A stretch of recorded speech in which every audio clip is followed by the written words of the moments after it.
বাজে এখনো চুল কাটার নাম বন্ধ নেই, ঘুম থেকে উঠে নেই, এখন কখন চুল কাটবো দেখি তো। কি করে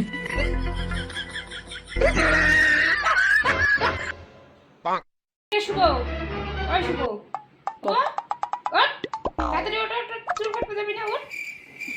কি হইছে ডাকো কে তো? কয়টা বাজে? 3টা বাজে, এখনো চুল কাটবার যাস নাই? তোর নাপিত নাপিত কি তোর শ্বশুর হয়? কি করে দোকান খুললে বই থাকতো, তোর কি শ্বশুর হয়? যাইতেছি দাঁড়াও, দাও টাকা দাও।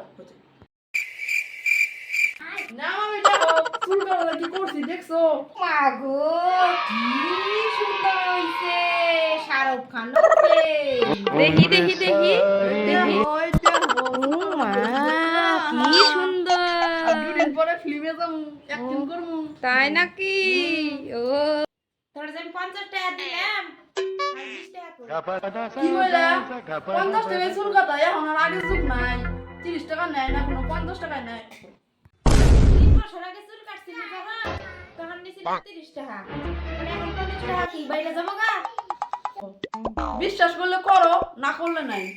বেশি করলে বললাম আমি আর চুলই কাটতাম না। তুমি আমি অত কিছু জানি না, আমার 20 টাকা ঘুরত দে, আমি লিপস্টিক আর টানান টানুনের জন্য মাথাটা পাগলা হয়ে গেল গা, আমার ঘুরতে মাথা তাড়াতাড়ি আমার পাগল হয়ে গিয়া 20 টাকা দে। কয়টা সিধা 50 টাকা নিতে তুমি বুঝো না কেন? বাড়িতে থাকুন, বাড়িতে থাকে রে, থাকে রে। কি করে বল রে,